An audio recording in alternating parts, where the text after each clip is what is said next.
రాష్ట్రంలో ఉన్న ప్రతికూల పరిస్థితులకి చాలా బాధేస్తూ ఉంది.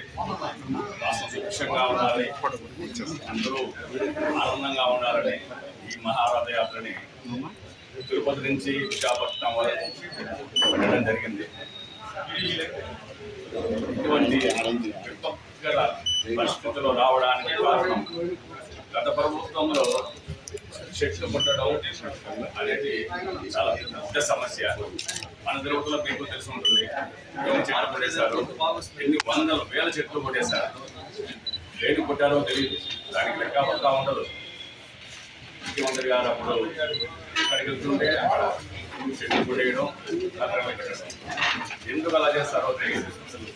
వృక్ష సంపదని ధ్వంసం చేసే అధికారం ఈ రాష్ట్ర ప్రభుత్వానికి అప్పుడు ఎవరిచ్చారో దాన్ని ఎందుకు పట్టించుకోలేదు ఎవరికి అర్థం కాకుండా ఆ రోజు అటువంటి పనికిరాని పనులన్నీ చేయడం వల్లే ఇవాళ ఇటువంటి విపత్కర పరిస్థితులు రావడానికి ముఖ్య కారణంగా అనిపించి వీళ్ళ ద్వారా నేను మహారథయాత్రని పెడుతూ ఈ వృక్షాలని మా ముఖ్యమంత్రి గారు, డిప్యూటీ సీఎం గారు ఇద్దరు ఆదేశాల మేరకు ప్రతి ఊర్లో ఏ ఊర్లో అయితే ఇది మహారథయాత్ర జరుగుతుందో అక్కడంతా ఒక 1000 చెట్లన్నా నాటుకుంటూ ముఖ్యమైన ప్రదేశాల్లో మంచి వృక్షాలు ఈ ఊర్లో కూడా ప్రతి ప్లేస్లో కూడా మేమే దగ్గర నాటిస్తూ మున్సిపల్ ఆఫీసర్న వర్మకి చెప్పడం జరిగింది. మొక్కలు మేము నాటుతాం, దాన్ని పూర్తిగా పరిరక్షించే బాధ్యత మీరు తీసుకోవాలి. నేను అబ్జర్వ్ చేస్తూ ఉంటాను. ఒక్క వృక్షం కూడా పాడు కాకుండా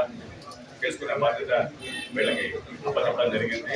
వాళ్ళు కూడా చెప్పారు మేమే చూసుకుంటామని. అలాగే ప్రతి ఊళ్ళో కూడా అన్ని వృక్షాలు దాదాపు 10,000 వృక్షాలన్నా నాటాలనేది సంకల్పంతో ఈ మహారథయాత్ర. అలాగే ఈ రాష్ట్ర ప్రజలందరూ కూడా సుభిక్షంగా ఉండాలని, అందరూ ఆనందంగా ఉండాలా. లాస్ట్ 5 సంవత్సరాలు పడ్డ బాధలకి పూర్తిగా తొలగిపోయేసి నిన్న చెప్పారు మా ముఖ్యమంత్రి గారు 2047కి పేదరికం అనేది లేకుండా చేస్తాను అనేసి ఆయన మాట చెప్పారు. ఆయన ఒకసారి మాట చెప్పారు అంటే మాట తప్పైన కాదైనా ఏదైనా చెప్తాడు, చెప్పింది ఖచ్చితంగా చేసి చూపించే రకం మా ముఖ్యమంత్రి గారు. దాన్ని కూడా మేము కూడా ఫాలో అవుతున్నాం. అలాగే ఈ మహారథయాత్ర ఎక్కడెక్కడికి వెళ్తా ఉందో అక్కడ యజ్ఞం జరుగుతుంది. ఈవినింగ్ 6 నుంచి 8 వరకు అక్కడ ఉన్న ప్రజలు ఆ యజ్ఞంలో పాల్గొని వరాహిదేవి, ఎందుకంటే నేను ఇక్కడ చూడటం 2 సంవత్సరాలు నేను వెళ్తున్నాను. వచ్చిన వాళ్ళందరికీ కూడా చాలామంది వాళ్ళు ఏమనుకొని వెళ్ళారో వాళ్ళు అనుకున్నవన్నీ కూడా జరిగాయని చెప్పేసి వాళ్ళు చెప్తుంటే వాళ్ళ ఫలితమో వరాహిదేవి ఫలితమో వీళ్ళు చేసిన యజ్ఞ ఫలితాలు తెలియదు, కానీ వాళ్ళు చాలా హ్యాపీగా ఉన్నారు ఇవాళ.